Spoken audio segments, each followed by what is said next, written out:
Hi, it's Jonas Johnson with evolveyourbusiness.ca, and I want to explain the concept of learning and how it relates to someone who is changing their behavior.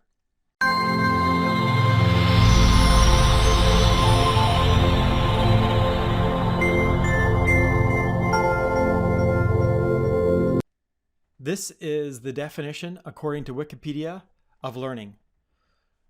Essentially, it is the act of processing and acquiring new information. I think a key factor in how we learn something new is that people will process the information in different ways. So I want to take some time and talk about how different people learn different things. Not everyone learns in the same way, and we need to keep that in mind when we're trying to encourage someone to change their behavior.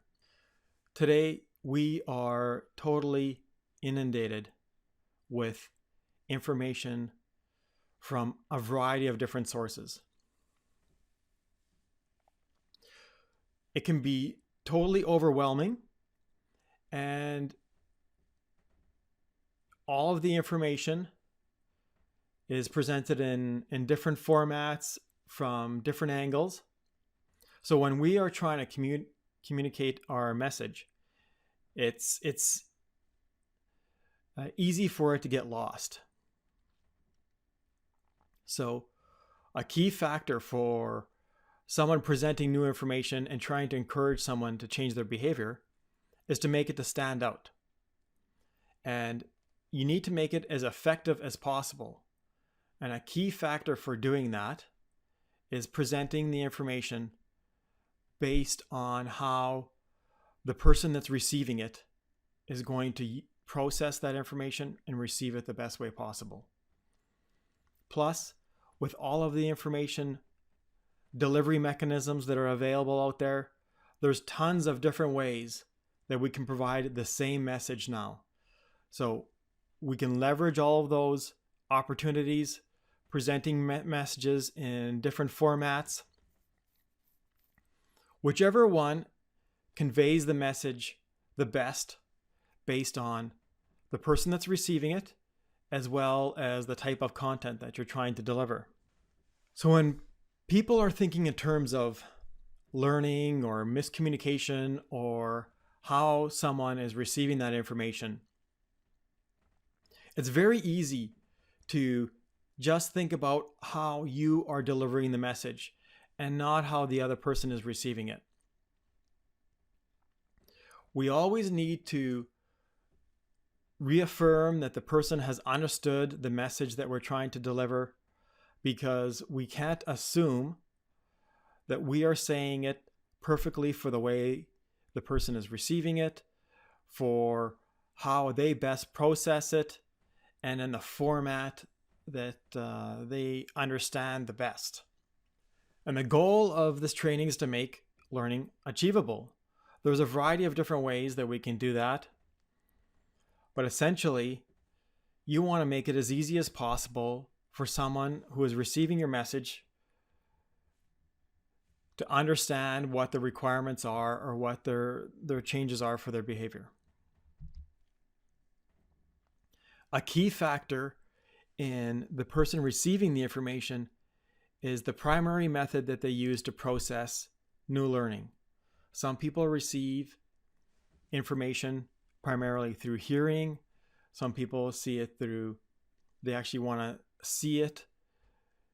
Some people want to have more of a hands-on.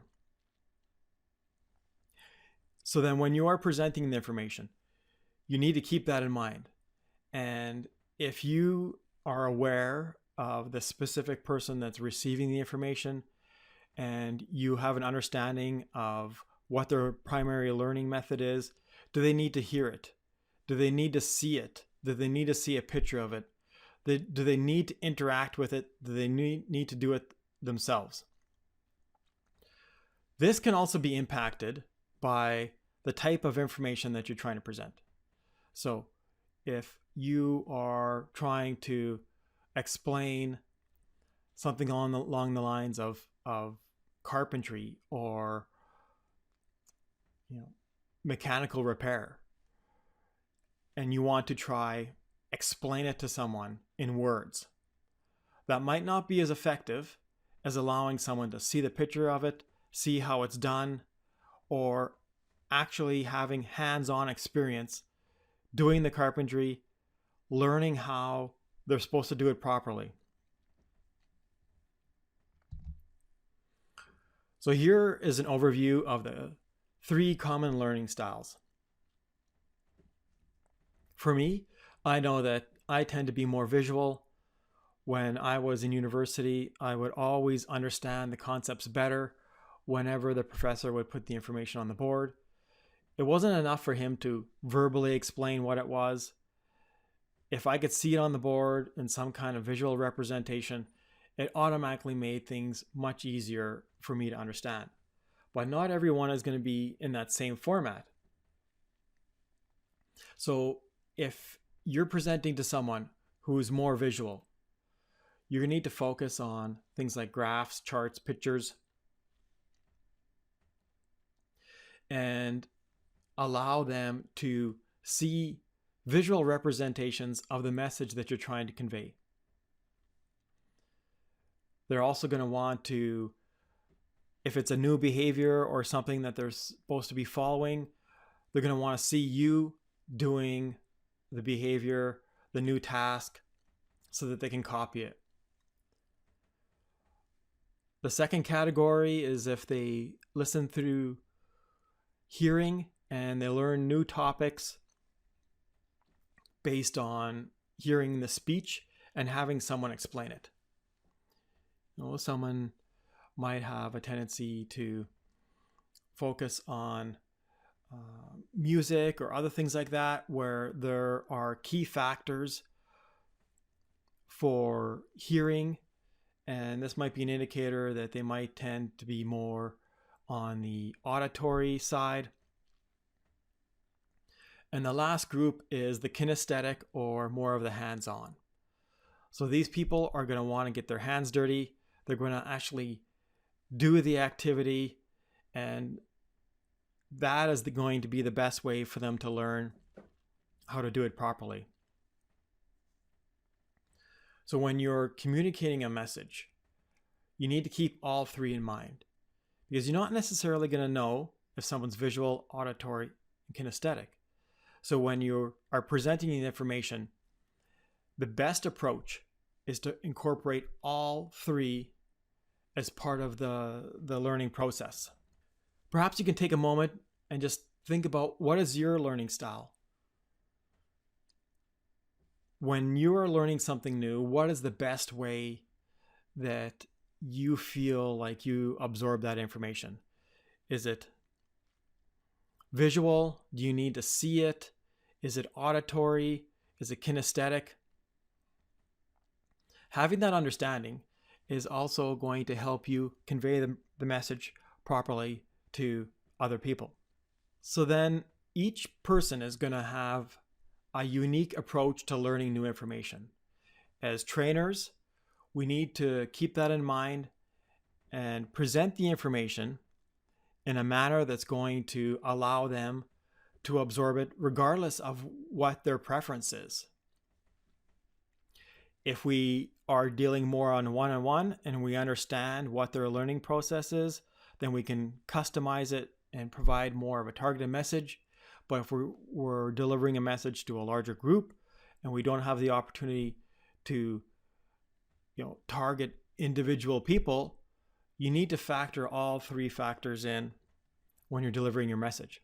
So how can you use the different learning styles to improve communicating your message for farm safety? I think that's going to be a key factor in delivering an effective message and incorporating the learning styles in all aspects of the messaging that you're trying to deliver. And in terms of communicating the message for farm safety, that is one delivery mechanism. But if you're thinking in terms of all of the messaging, It really applies to almost anything. Anytime that you're delivering a message, you're trying to sell, you're trying to help someone learn what your viewpoint is. So it has ramifications for all of your communication. So again, just to recap, we want to focus on all the different learning styles and have an understanding that people are going to process the information different. Presenting it in one manner is not going to give someone the opportunity to learn it the best way for them as an individual. We need to incorporate different tools when we're delivering a message so that we can impact all of the people who are listening to it regardless of their learning style. Thank you.